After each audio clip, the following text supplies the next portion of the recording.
You are watching and listening to Bishop Brothers, a safe space where real issues being dealt with by real people are brought forth and discussed. Every week, the fire of love is lit as two 21st century bishops share the first century church message. Join and engage in the conversation, featuring grassroots interviews, book reviews, and God-inspired commentary. Here are your hosts, Aaron and John, Bishop and Bishop, Chief and Chief. But above all, they are brothers. Welcome aboard. What's going on, brother? What's good? We're back. Back for season 4. That's right. Oh, man. Where did you go season 1, 2, and 3? Right? Oh, right? Man. Where did you go, season? Time does not wait. Sure doesn't. Sure doesn't. It's good to be back. Well, how have you been? Oh, been good. Been good. I just thank God for all He has done and the great break, the summer break that we had, and just the aftercare thing we done. We're going to talk about it in a little bit, and all the things we done, and just back in the saddle and back doing the work, which never stops. But God also, a lot of times people don't think you shouldn't rest. Yes, you should. Absolutely. And I always say, if God rested, who are we? Who are we as mere mortals? As mere men and women and children, not the rest. I just thank God for the rest, and it was good. And we both did a few miles this summer. We did. Around the corner a little bit, right? We did. Yeah, we did some globe trotting. This summer, but we closed out season 3. Back in May. You get kind of ragged towards the end of the season. I mean, just life is happening. Yeah. And, I was really looking forward to my trip, and I know you was really looking forward to yours. Mm-hmm. And although they were very restful trips and fun trips, I had a great time with Jamie and my oldest. But, at least for me on my trip, that's the beauty of our God, right? God speaks if you're willing to listen. Mm-hmm. Right? If you're quiet in those moments and you're willing to listen to what the Lord has to say, He speaks to you. And He spoke to me definitely in Ireland and in Northern Ireland. And I want to talk about some of those things. And I know you went on a trip. Yeah. Alaska. I mean, it was you had been there because some mariner duties in the military, but it was something we always wanted to do because one of my favorite shows is Alaska. The Alaska shows. And okay. You get to know the characters, and you get to like them and love them, and care about them when they're going through, and it's a great frontier, and to see that, and just to go and to view the beauty of all that ice, all that just a whole different environment, and see it with your own eyes, and see the hand of God. When you read Psalms, Proverbs, it just really make it come true, man. Who can behold this? Who can look at this and say there's no God? And I'm gonna tell you right now, people are saying, I know you got your HD TVs and your, with 4K, and I won't know what they're up to now because they keep going up every day. I know. But until you lay these bad boys on, put them on, these babies on it and see it, I don't care. I get technology. I get you got your high digital system, and you got the greatest thing since there. But until your eyes behold it yourself, you just can't. And then you still can't put it into words. The wonder of what you're looking at, and so that was That was a beautiful trip, and the most. I'll tell you the most beautiful plane ride. Plane ride that I've ever seen, man. Yeah. Going across the Rockies, and then going across the Mount Rainier, and sitting up those mountains, the snow totally covering the mountains. It's just beautiful, man. It's just glorious to be able to live in a time and be blessed enough to go and see something like that. Yeah, definitely. Ireland was absolutely stunning. And just the ancient history that's there was just beautiful. It was a lot to take in. It was definitely a lot to take in. But, The question I have for your Alaska trip, one of the things, in my walk with Christ and inside of Celtic spirituality, there's a lot of discussion about, Psalms 19, the heavens declare the glory of the God. Night by night, it pours forth speech, right? Unlike anything we've ever heard before. And I was just curious if during your time there, if you had any moments where you felt God, specifically speaking to you on things or speaking into your life about, what we're doing, down here in San Antonio. Oh yeah, I mean, and he spoke so much, because when you in that type of environment. In my case, I'm on a cruise ship, so I don't pay for no internet plans. I don't pay for no phone plans. So we're totally disconnected. So you ain't got to worry about your phone interrupting you or who posts on Facebook or who's calling. And you're looking at this wonder. God is just talking to you. And for me, he just drops these nuggets in my spirit of a direction, what I need to be doing, what I need to be caring about. And also, two things I want to point out that for me, with this Alaska particularly, it's a form of communion and worship. And I know people look at me funny or stop what they were doing when I said communion. Communion with God is more than just the elements at the table of the Last Supper. Yeah. And to commune with God is really to be able to sit there and look at His handiwork, look at the things His hands has made, look at the wonder to behold Him. And His communion with you it's Abraham Herschel, it's the Sabbath. It's when you in fellowship with God and you talking with God, and He's dealing with you, and He's putting His peace in you and putting understanding in you, His glory in you to the point that you can't understand. And then it's worship, because you can only worship Him. We think of worship is I got to go to my worship service.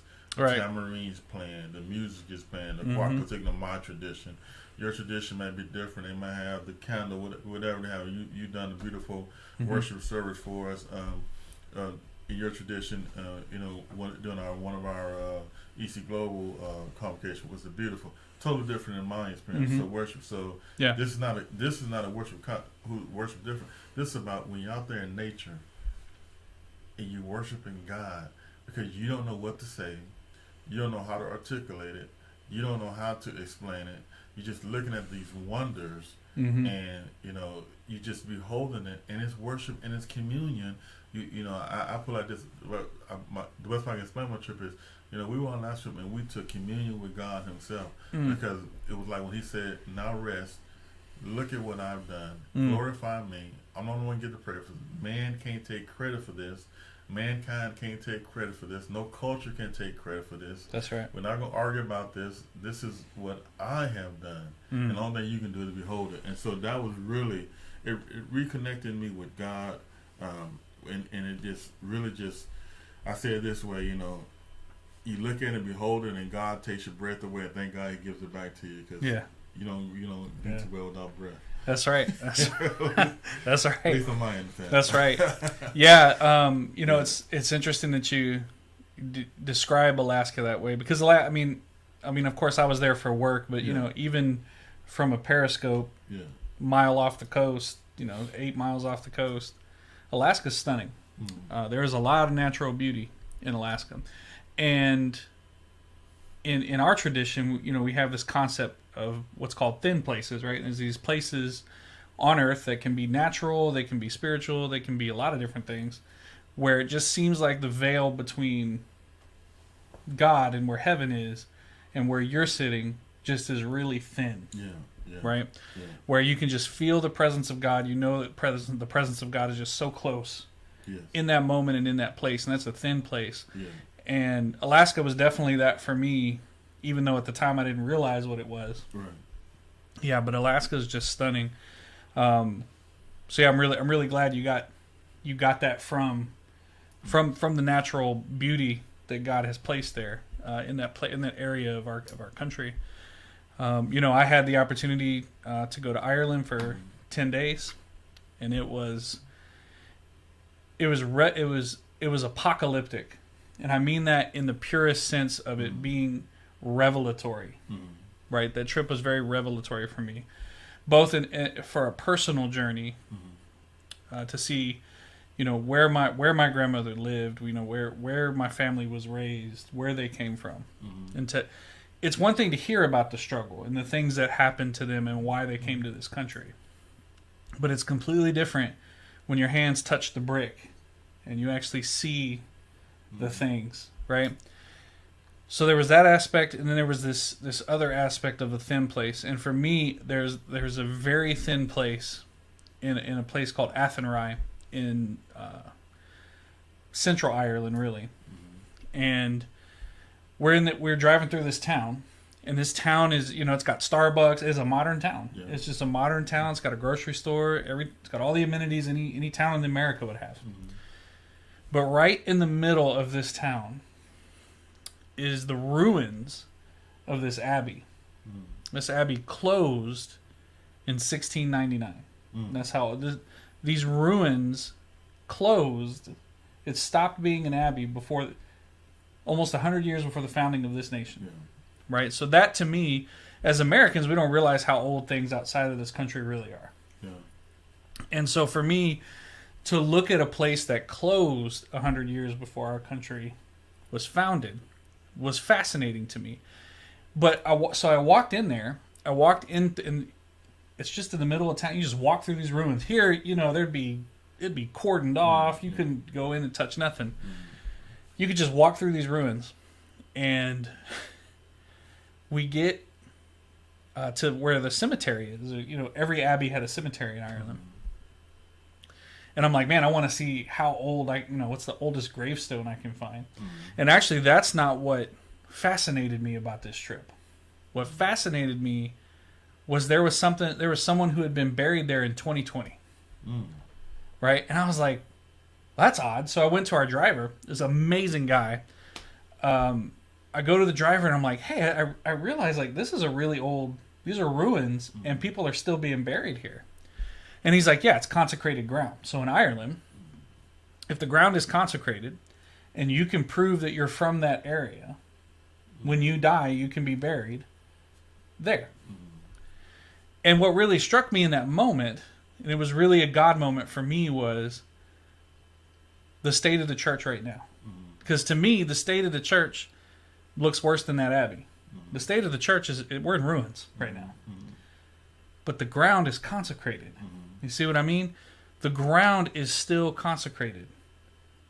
And we still have the right to be a part of the actual church. And regardless of what the building looks like, the ground is still consecrated. And that touched me so deeply. It was so deep for me to feel that. And then the other thing that happened is when we were in Derry, up in the north of Ireland, where my family's from, and to go walk the streets where Bloody Sunday occurred. I had heard the story of Bloody Sunday from my grandmother many times. That's the Bloody Sunday didn't happen in Selma, Alabama. No. And actually, it's interesting you mentioned that. It's interesting you mentioned that for two reasons. One is if you say Bloody Sunday in Ireland, they'll say which one. Because there's two that actually occurred in Ireland. That made it came to my mind. Yeah. They'll ask you, well, which one? Do you mean the one in Dublin or the one in Derry, right? Because there were two. The other thing that's so touching about that is we went through the Free Derry Museum, right? The museum about what had occurred. And the blueprint for their protests and their marching, they got from Selma. That's where they watched Dr. King, and they said, look what he's accomplishing. Let's try that here. And they were met with the exact same result here, right, in Ireland. So that place brought me to tears. I was uncontrollably sobbing, and I really couldn't pinpoint why until about a day later. I was like, there is generational trauma that I still have within me, even though I wasn't there, I wasn't present, I wasn't even alive when that happened. But the trauma that my forebears suffered there carried over, right? The burden carried over. And to be able to walk through Free Derry, that area of Derry, and it was peaceful, no bombs, no violence, nothing, was touching. It was a thin place. And so for me, I came back from Ireland with two things. The ground is still consecrated, and we have generational trauma within the church that needs to be worked on. And which was no surprise to me, and we'll talk about it next, which was no surprise to me when we said, hey, we need to do an aftercare seminar. And it's a God thing. It just went hand in hand. You know, it always tinged me when I looked at your post, because I knew you was going. You know, when I looked at your post, I can remember like it's right before we said going home, and I looked at the post and I said, I want to edit his post if I can do that. Because it's critical to me. Language is so important. I know what you were saying, but you were going to your ancestral home. Yes. That for me is people say that's a difference with a distinction. It is. Because for me as a black person, as a black man, this is just fact, is I've always wanted that. I've always wanted to. Yes, you know, we can do the DNA test, we can do the this and that and find out we're close, but you know, it is a blessing. It's a blessing to know where your ancestral homes is, and knowing that, you know, you're going to where your bones are buried. You're going to where the people who produced you came from, and that's just a beautiful experience. And I was praying the whole time that I knew you was going to get an experience of a lifetime out of it. And I was just saying, you know, I wish that I could experience the same thing. You know, we know why, but the thing is, it's very important that, you know, my point is, what we leave. You inspire me, and your words are powerful. What you're saying about your ancestors. But one day, breaking news to everybody listening. I'm sorry, you're gonna die. Yes. And you're gonna be an ancestor. Yes. The moment you hit death, you become an ancestor. What are you gonna leave when people come back 300 years from now into their ancestral homes or their home and say, okay, this is what John G., this is Aaron Williams left me. It's very important that we understand history, understand that these powerful moments, like in the grave, and this is holy ground, this is consecrated ground, this is ground that people labored over. You remind them what God told Moses, says, take off your shoes for where you stand. It's holy ground. And you said about worship. Here's how I know that you're in worship. I would learn. When you have words, you're really not in worship. Words, ask Hannah. When we always think of word to say. When worship gets you to the point where I can't explain to you the worship, and I can try to give you, but I still can't explain that worship because it's beyond us. It's beyond what I can articulate, and that's how you know it's beyond you, and it's a form of worship that you can only speak and share with God. That's the communion with God I was talking about, and it's so beautiful that you're experiencing and you can articulate that, because our ancestors, it means something to us. Now, that was your ancestral side on your flesh side, but also our ancestors on the spiritual side, where you're talking about, well, we got to take a standard of what the ancestors stood for in this 21st century, because if we don't, when they look back at us, see, we can only be responsible. You went back to your ancestral home, but you really couldn't change anything. No. Whatever they did, they did. That's right. And we sure don't know the future, because tomorrow's not promised. That's right. I think we get too, but we're responsible for what we do now. We're not responsible for what happens 100 years from now, and we surely can't change what happened 300 years from now. Right. But in this moment that God's given us life, we're writing our story, writing our moment. So when they look back, what did we do? And we need to take on this responsibility, because it's what memory are we going to leave? Right. And I think we have just like our ancestors before us, we have a duty to leave something. And to leave something correctly. Yes. Because as much as I like looking back on my history with the rose tinted glasses, and I guarantee you there were people in there that did not leave good legacies. That did not leave positive legacies. Fortunately for me, that has been overshadowed by a lot of the good that has occurred in my ancestral history. And it's great to go back and honor that. But to me, leaving Ireland and coming home, home, is I owe the ancestors to do right here. Yeah. Right? There was a lot of bloodshed to get me into Cibolo, Texas, where the street has always been quiet. There's no violence here. You know, it took a lot to get me here. And I owe it to the ancestors to do right so that I leave a legacy here that my children and their children, you know, can look back on. But more importantly to me is leaving a legacy. You know, did I when I lived my life, when they look back on John's life, did John's life exemplify that there really was a Jesus Christ, and there really was a Savior, and there really was an infinite God who cared about the broken and the marginalized? Could you see that in John's life? And I think if anyone can look back on my life and say, yep, then that's success. You know, that's the mark of success for me. Because this, you know, I've carried that from Ireland with me here. The church's ground, the ecclesia, the body, it's still consecrated. And we still have a lot of work to do. The markers that the remnant, and it's always a remnant, the markers that the remnant leave is always faithfulness. The marker is obedience. The marker is, like, we look at numbers, how many followers we have, who's watching our videos, how many clicks we have. We do things for clickbait, but in God, the remnant always be remembered, not because they make headlines, but because they help people transform them lives. That's right. And we have to understand that and not get caught up in what man marks as success. Bishop and Brothers been in this space for 4 years.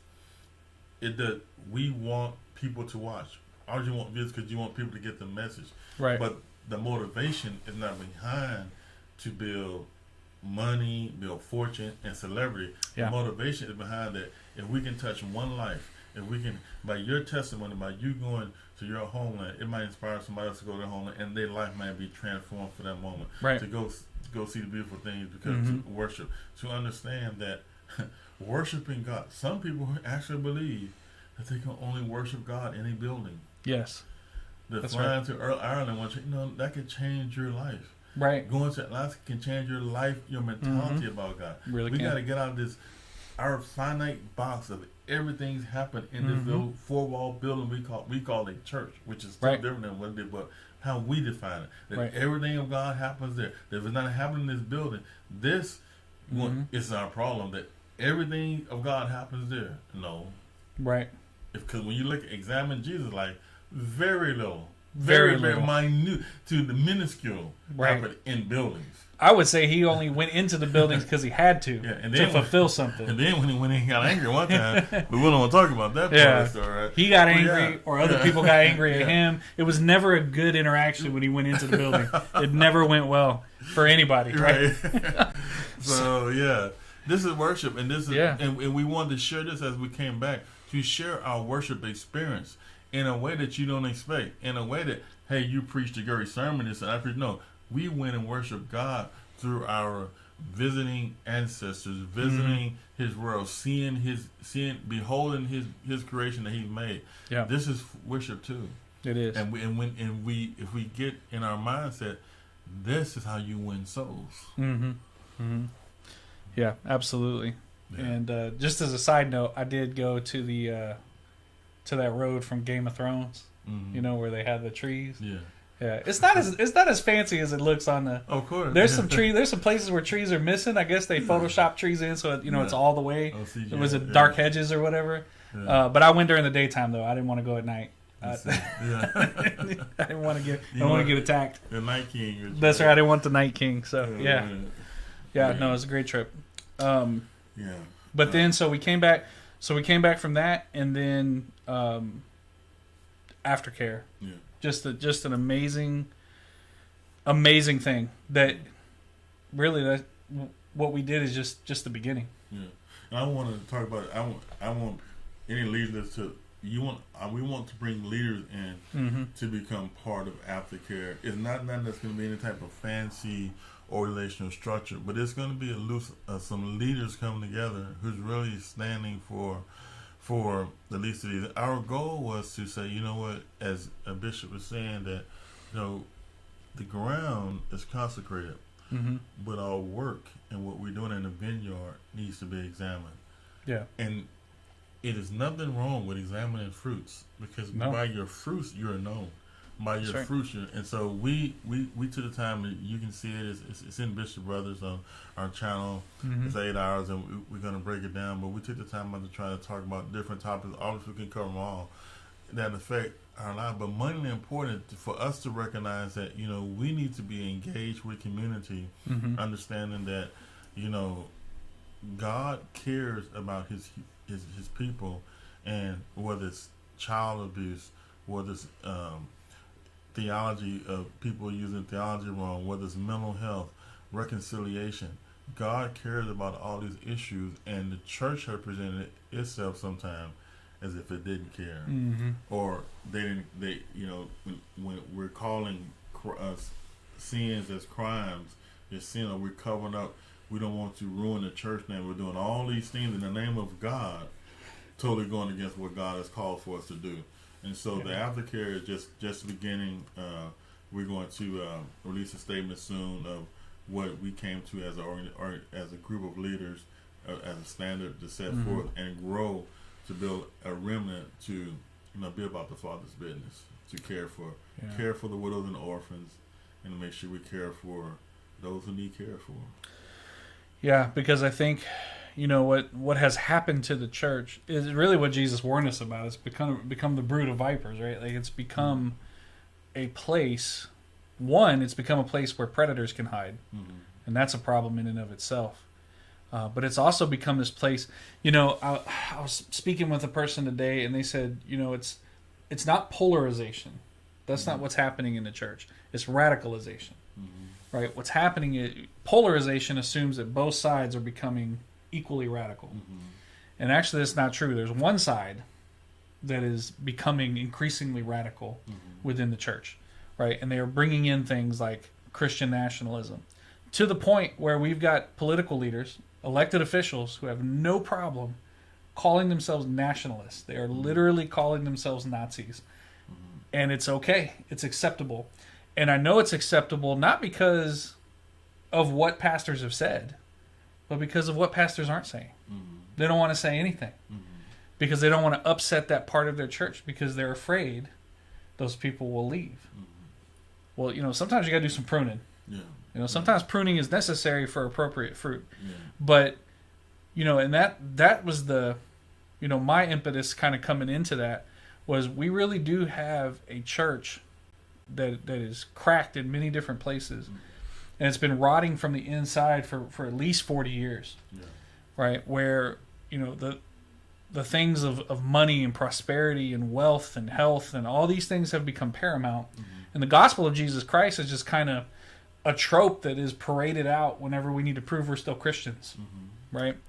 And we've got to get beyond that, and we have to start calling it out. And so I think that's a good reason to have a group of dedicated clergy that will stand up and say, no, that is wrong. Not just to be cute on TikTok, but to actually get up and say, no, this is wrong, and this is why.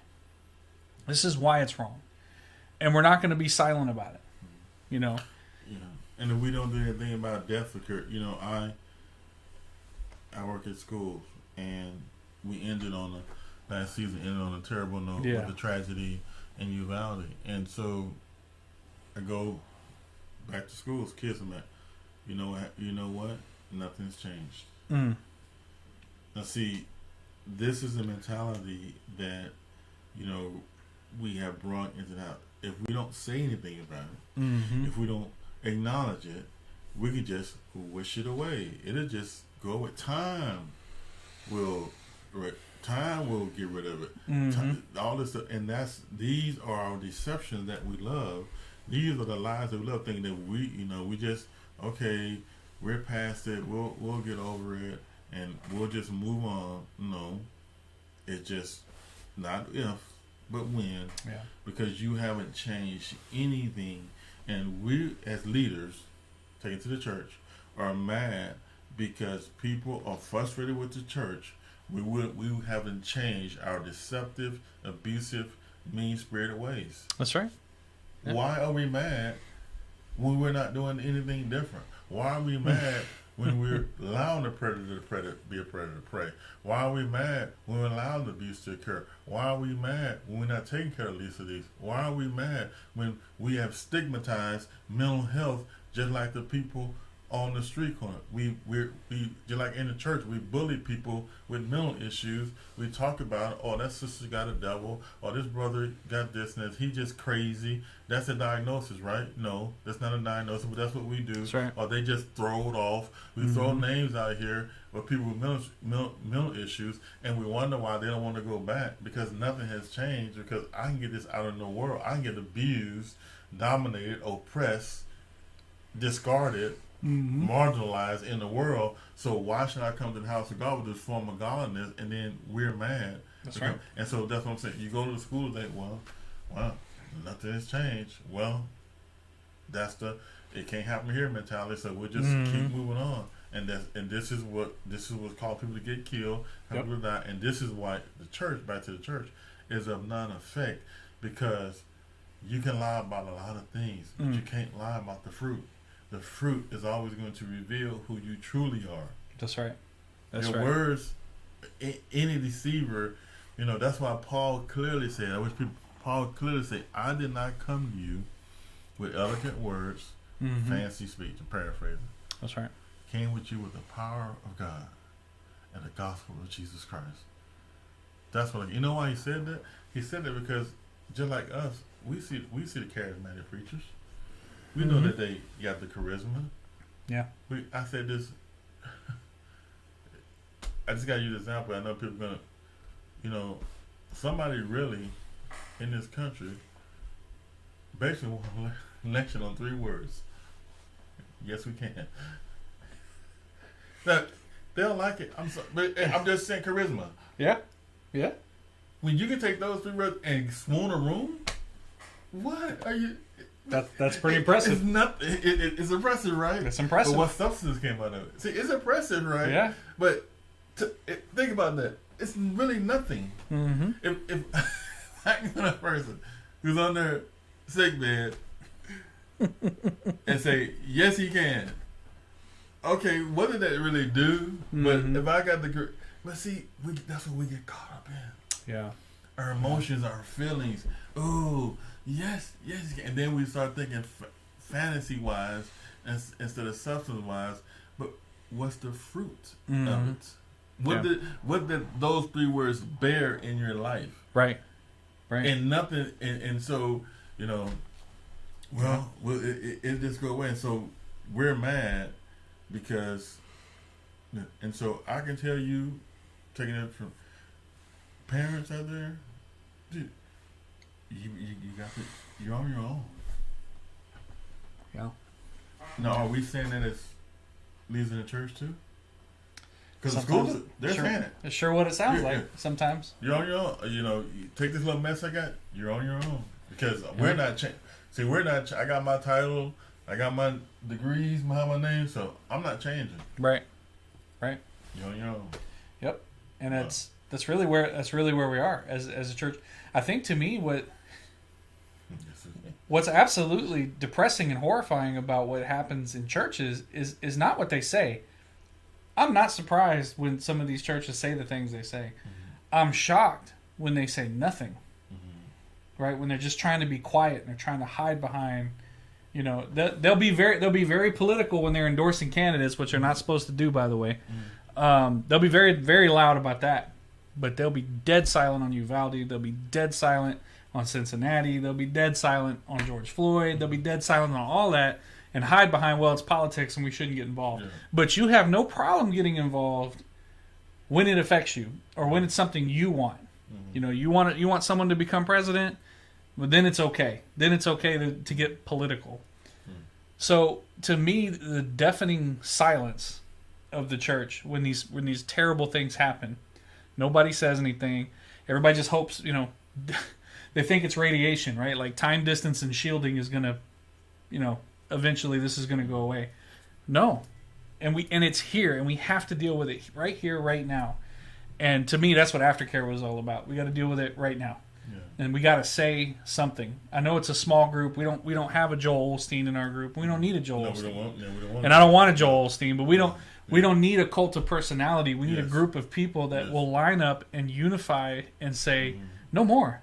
And you may do what you want in that building over there, but in this church, in God's church, in the ecclesia, in the body, we can't allow that. No more. And I'm tired of this argument too on the other spectrum that the church doors are just wide open and we just go through it. No, there is a standard of people say, you know what, all of them, yes, but don't get it twisted. All are invited to the foot of the cross. All are welcome. That's His blood. He died for it. I don't control. I can't gatekeep who He forgives. Right. He has no favoritism. That's not my place.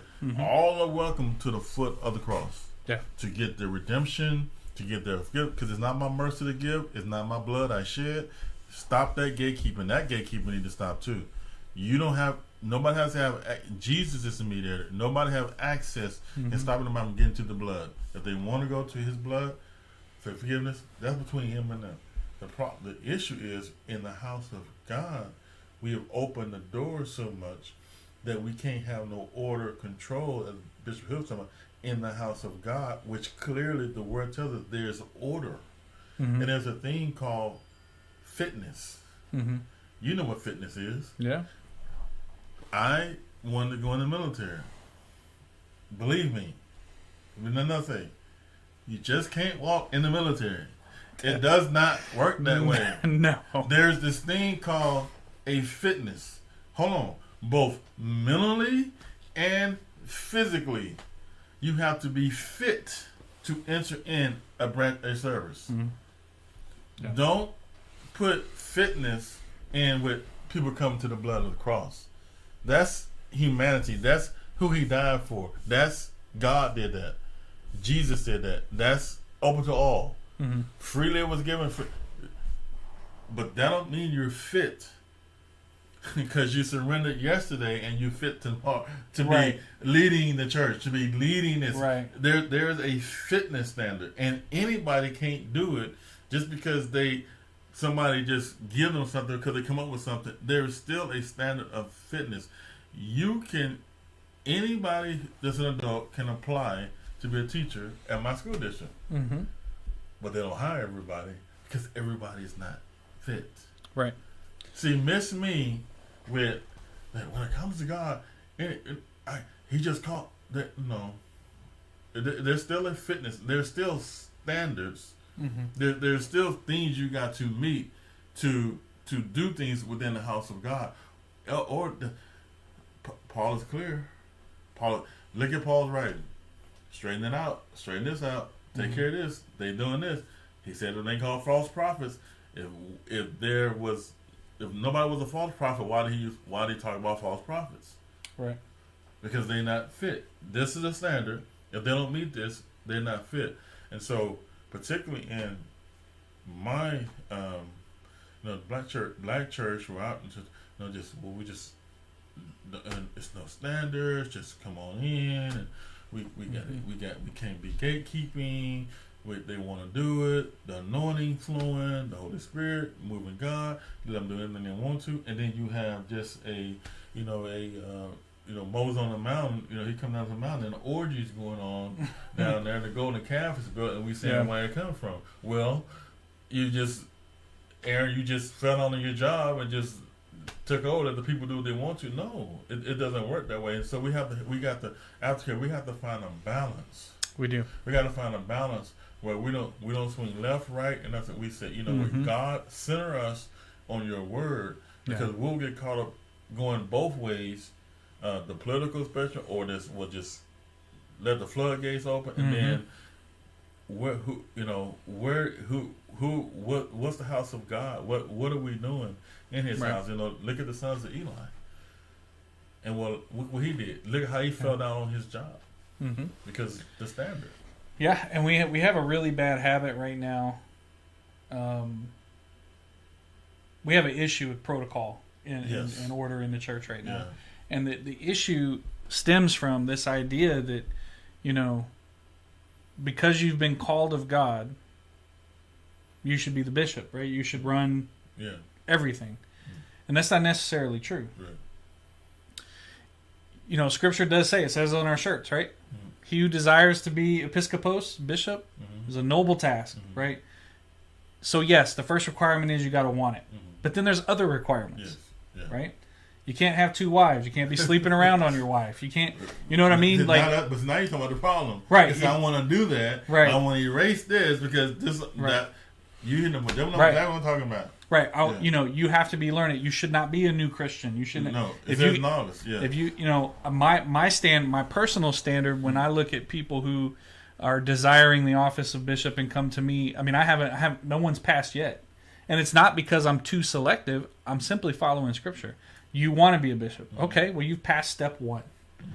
Okay, how long have you been a Christian? Well, I've been a Christian 6 months. Okay, come talk to me in 2 years. And then we'll talk about bringing you through a process. Right? The bishops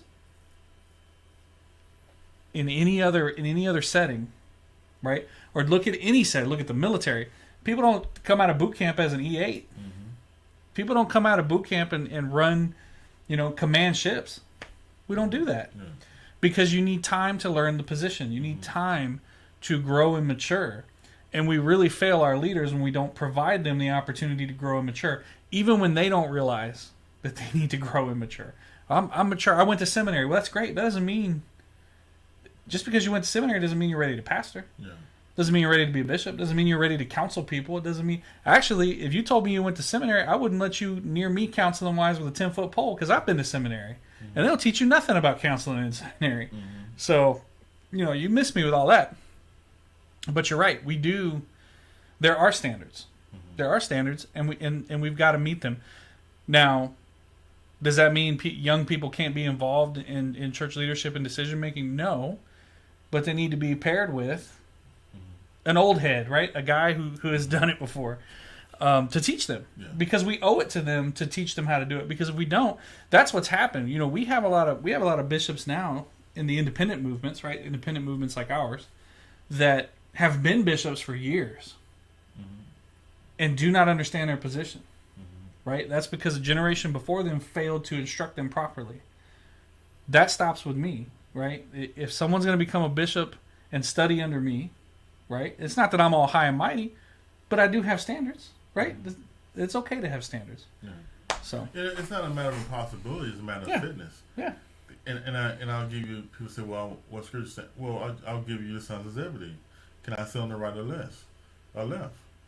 They asked Jesus, right? From the mother Roma, can this one sit here? Can this one? Well, first of all, what you ask, I can't give. Number one. Be careful what you can give. Right. I'm gonna say that again because some of y'all very careful. Yep. Be careful when these aren't your offices, bishop. That's right. Apostle. They're not yours. Okay, that's what Jesus said. First of all, it's not mine to give, and then secondly, he said, "Can you drink of the drink that I drink of?" And can you be baptized? Are you baptized? See, you want what I have, but do you want to go through? Are you? This is the glamorous, and this is the message, because this is what happens to these offices. They become glamour positions instead of service positions. Paid positions. And Jesus said, "Can you drink what I drink? Can you drink the cup that I drink of? And can you be baptized what I've been baptized with? Do you want to go through what I get to sit at these high places that we want to sit?" So it's not a matter of impossibilities. It's a matter of fitness. And then you just grow to your fit. First in the Navy, had it, and you too. I want to be a chief. Okay. Great. But then I said, this is what you got to do. This is what you got to do to get it. It's not impossible. And I'm not going to withhold anything, but you're going to pass. You're going to be fit. That's right. That's right. Because, so why, in all these, in schools, military, jobs, certifications with ITEL, you got to have this. You got to leave me funny. You got to have this certificate. That's it. Well, come to, just do,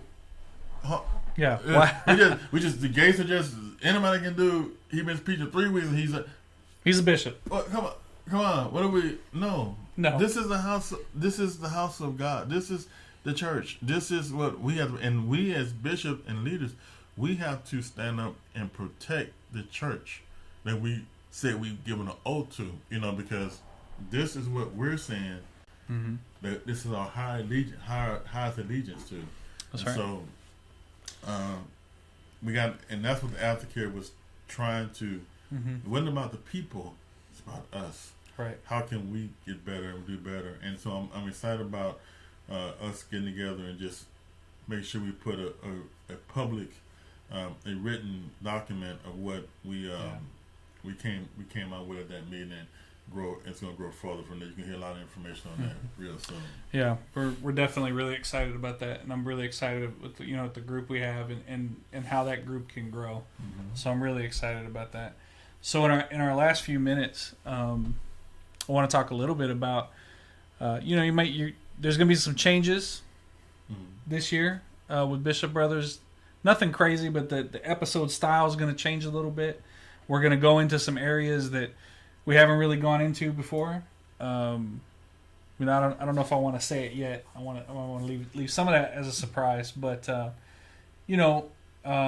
just from what me and Bishop Williams have observed over the course of the last year, we've definitely observed an uptick in just trash theology getting preached from pulpits all over the country. So that's going to become a focus of ours. We're going to start really leaning into the world of trash theology, just this really just terrible things from the pulpit. So we're going to do a lot of I think we called it Run the Tape last year, where we did it a couple times towards the end of the season, but you'll see a lot more of that.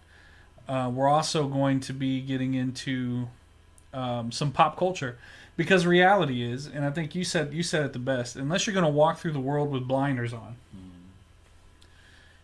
And this is where I think a lot of pastors mess up, especially vocational pastors who are not bivocational, do not have jobs out in the real world.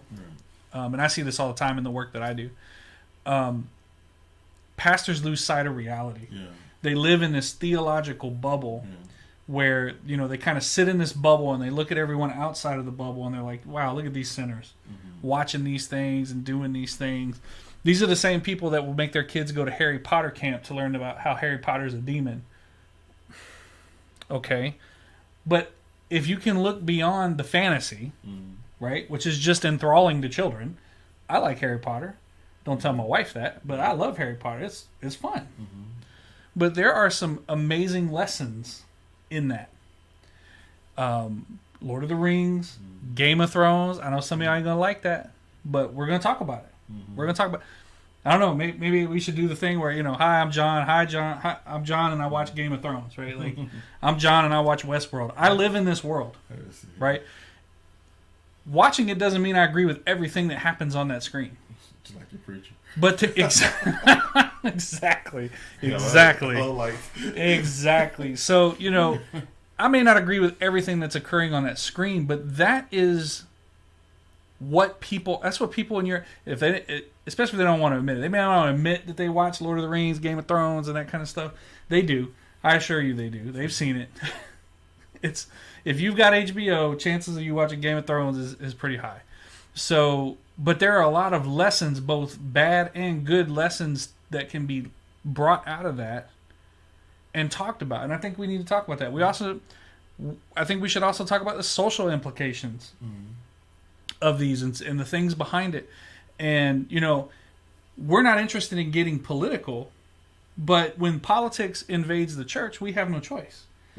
And you can call it political if you want, but we're going to talk about it. We have to talk about it. And that's why we have the show. So, there's going to be some new features, new different episodes that we're going to do. Some of the old ones, we're always going to do Ask the Brothers. We like getting those questions. But we are going to have a focus on, it's really kind of an offshoot of aftercare. We're focusing on pastors and the absolute terrible things we keep hearing coming from these pulpits. And, just wait. You'll see the tapes. We'll show you some of them. It's pretty trash. I'm a down this hill. I'm a down the hill of humanity. Until you can call it what you want. I think anybody else listening there, unfortunately, when we have an unfortunate that we could do something about event like Uvalde, we would be, if we didn't talk about it. I'll tell you this: if something, let me put it this way, and he might not agree, but I'm just gonna put it this way because this is what I believe. If something like that happen and we don't talk about it on this show, don't watch the show no more. Yeah, because we're nothing. Yeah, we're no different. Yeah, this started and always be a human show because it's all about humanity. That's going to be our center, and this is why. If you think about that center of everything, we're not running the tape to gotcha this person. That person got that grown man or woman got to deal with it. Yep. But we're saying here, if you hear this message, you understand this show.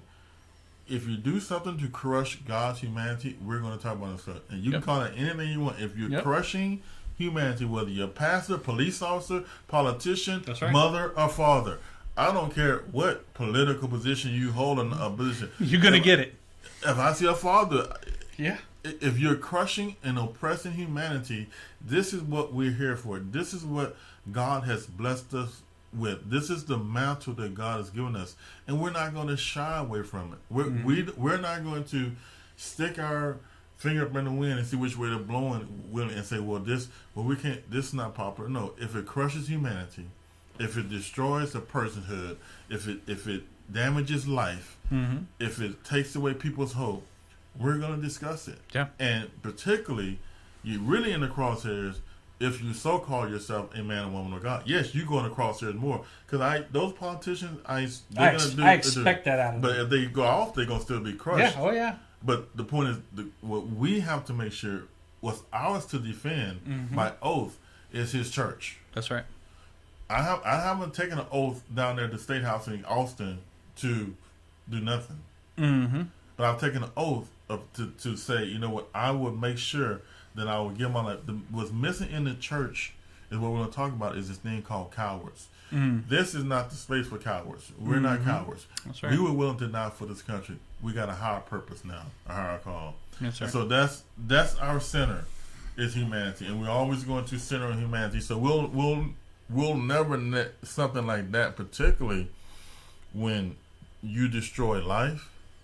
Right. I mean, he can't that we may have life, and so that's what we're here for. And I'll close with I just thank God, and I have a book coming out this fall. It's going to be ready this fall. I gotta talk to a person. I want him to do my forward with it, and release the title pretty soon here. But I'm excited about this. I started one way, but I went another way, and it's going to be done because I believe that we all should write.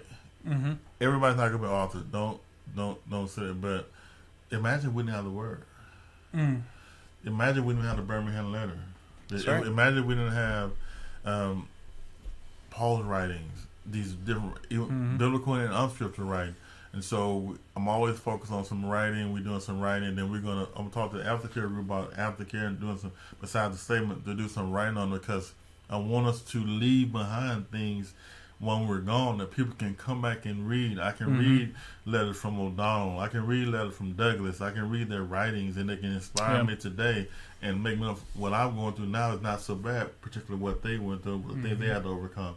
Yeah. And so I'm excited about the writing. I know Mr. John is always writing, and we pretty much always have a book coming out every few years and things we're collaborating on. But pray for me as I finish up this man. I'm almost finished up because it's not going to be a long book, but pray for me as I finish up because I think it's very important for today and what God has given me, and I'm just excited about that. So, we wear many hats. He works, I works. But you know what? It's our reasonable service, and we just thank God for it, and we thank you for the support. Tell people about the show, and we're gonna be here and just kick it off and get going next week, and that's keep right. The fire lit, man. Yep. Just fire's lit on season 4, and the smoke is inbound. So, all right. Until next week. God bless you. Thanks for joining us on this week's episode of Bishop Brothers. Make sure to visit our page, Bishop Brothers, where you can like and follow so you'll never miss a show. While you're at it, please tell a friend about the show. The brothers salute you. Until we meet again, Godspeed.